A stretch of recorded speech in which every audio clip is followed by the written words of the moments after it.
guys, this is the Kitchen Fairy, and today I'm gonna show you how to make a very famous dessert from Hungary called Szilvasgomboc.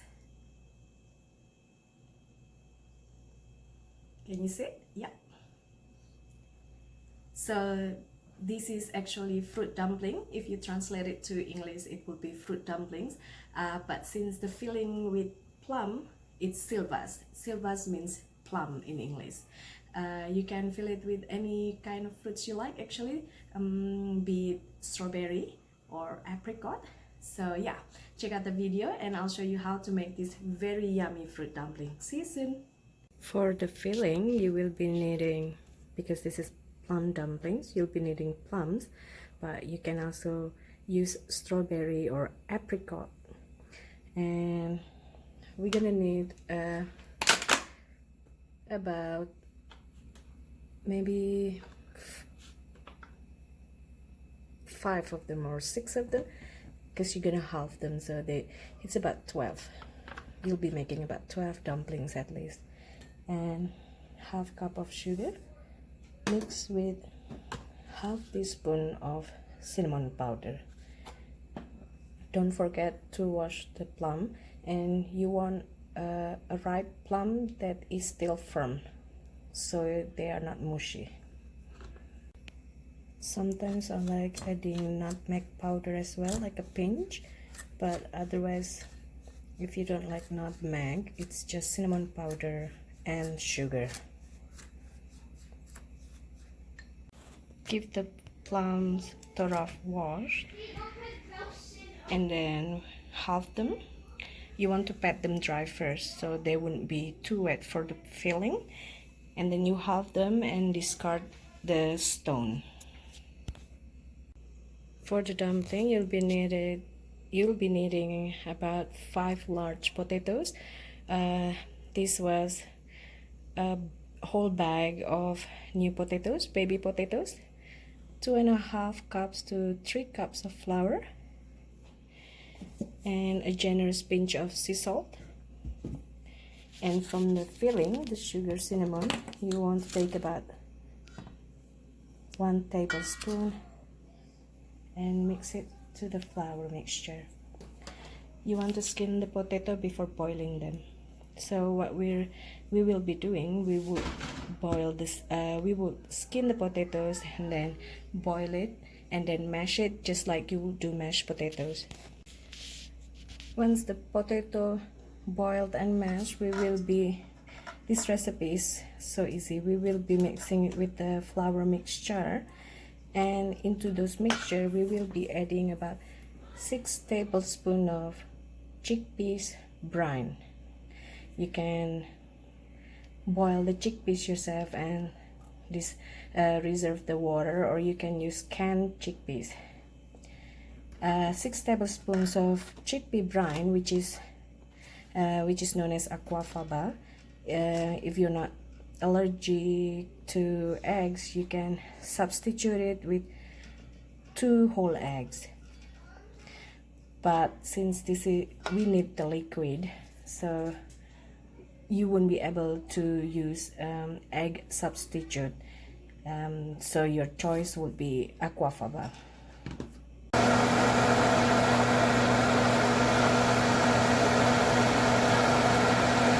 Bring the potato to boils for about 20 minutes until it's tender. Mash the potato while it's still warm, without water or salt or butter or margarine, but you may add the 6 tablespoons of chickpea brine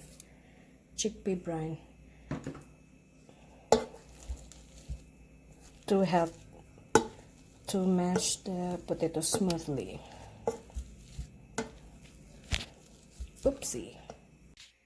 Once the mashed potatoes is cool to room temperature, add it to flour mixture, and you want to start kneading it. You want to knead it with your hands, and if it's needed, you can add a little more of the chickpea brine to make it more pliable. If not, a little bit of non-dairy milk, or you can also add a little bit of melted margarine or melted vegan butter. I didn't really mash the potato well. It's fine as well. Sometimes I like the texture in my dumpling. You want to knead it very, very well. Now that the dough has come together, we're gonna roll it flat. You want the dough that is soft or tender, so it's not hard. In other words, be cautious when you add the flour. As I said, it's 2.5 to 3 cups. Normally it's like 2.5 cups, and then when it's needed, then you can add the other half cup. Line up parchment paper, and sprinkle with flour and dump your dough, and we're gonna roll it.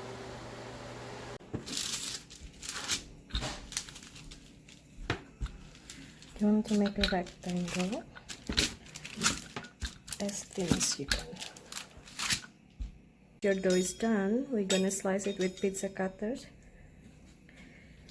into portion.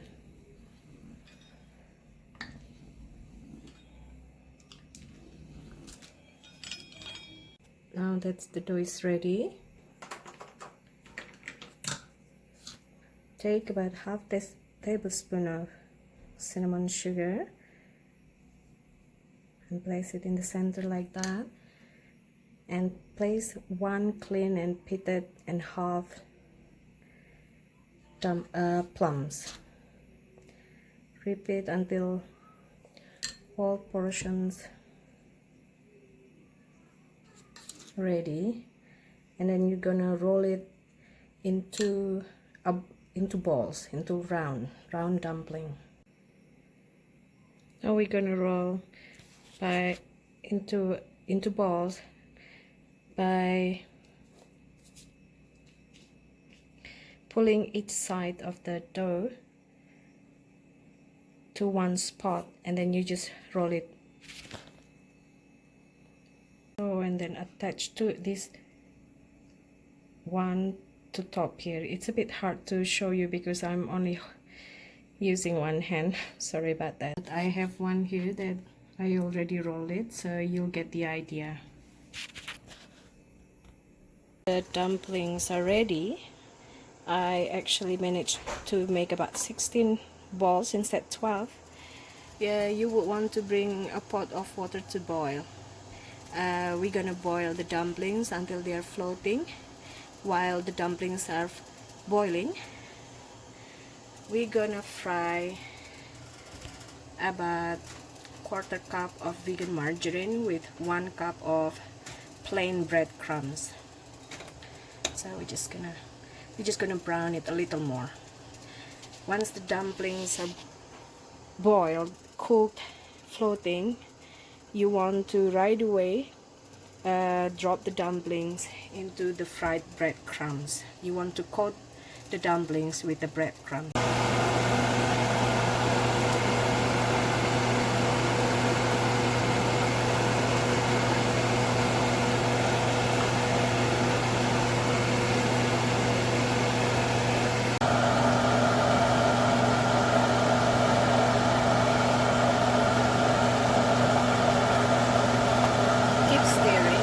You won't burn the breadcrumbs. You want to make it just brown, nicely golden brown, or browner than what it is at the moment. You don't want to overcrowd the dumplings because they will stick one to another.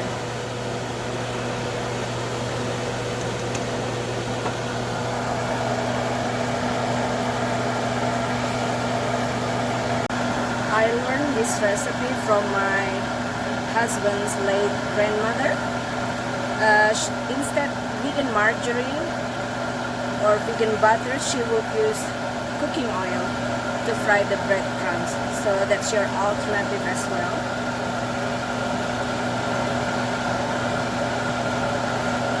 Now that our breadcrumbs ready, turn it off.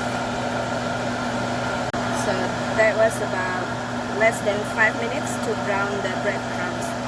Meanwhile, for the dumplings, you want to let it boil maybe about 10 to 15 minutes or until they are floating. As you may be able to see, they are floating now. We can take them out soon and roll it into the breadcrumbs. The original recipe for these dumplings are not vegan. The original recipe will be using eggs, but it is doable without eggs. You just have to use aquafaba or a little bit of milk, dairy-free milk, or a little bit of melted vegan butter or vegan margarine. You cannot really substitute it with egg substitute in the form of powder, because we need that little bit of liquid to help us kneading the dough.